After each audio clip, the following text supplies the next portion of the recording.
In crypto this week, President Donald Trump has issued a highly anticipated executive order on crypto. The SEC has overturned a controversial rule that would have prevented banks from holding crypto. Traditional investment wrappers appear to be on the horizon for meme coins. On Thursday, January 23rd, President Donald Trump issued a highly anticipated crypto executive order. The order offered the crypto industry several wins, but may not have been all that some had hoped for. An executive order is an official directive from the US President that can determine how laws are enforced and how federal resources are allocated. The recent executive order on crypto did one major thing. It established a presidential working group on crypto. This working group is comprised of heads of the Securities and Exchange Commission and the Commodity Futures Trading Commission. This working group has two major responsibilities. The first is to evaluate existing crypto rules and come up with fresh regulations. And the second is to look into the creation of a national crypto stockpile. The second directive has been a source of significant discourse this week.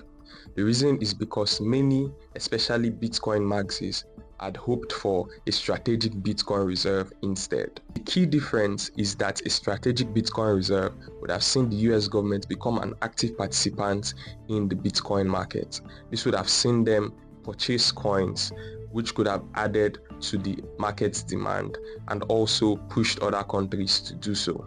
The National Crypto Stockpile, on the other hand, will likely see the government hold on to crypto assets that it already holds from seizures in criminal proceedings. Under this framework, the government may not necessarily need to buy any crypto assets.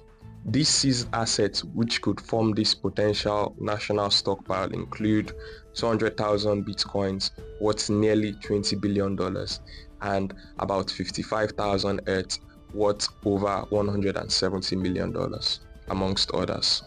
Still in the US, and as part of the Trump administration's pro-crypto shift, the SEC has repealed its controversial crypto accounting guidance called SAB 121, which would have prevented banks from holding crypto assets for customers. I'll have a deep dive on what SAB 121 is linked in the comments and in the description.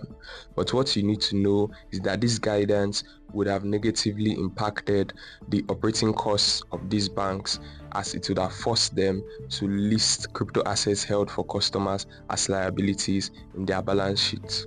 The decision to repeal the controversial guidance comes as several discussions from the World Economic Forum suggest that big banks are ready to offer crypto payment services to customers if they can get the regulatory green light, a move that would no doubt be a boon to crypto adoption. Meanwhile, the SEC also announced the creation of a crypto task force to create clear rules and guidelines for the industry, in a clear shift from the stance of the previous administration that suggested that most crypto assets fit into existing securities definitions and did not require any new rules.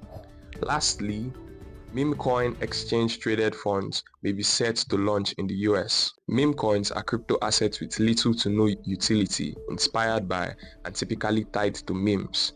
Investors in these assets usually profit from hype and speculation alone. Popular examples are Dogecoin, Shiba Inu, Pepe, and even the recently launched Donald Trump token, Official Trump.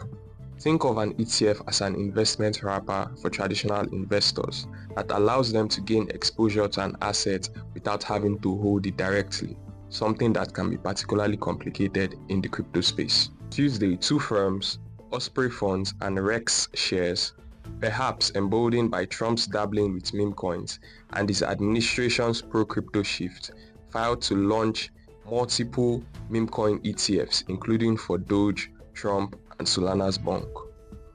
If approved, these products will make it easier for traditional investors to gain exposure to these assets, which proponents will hope will translate to greater demand and higher prices. Let me know which stories caught your attention this week.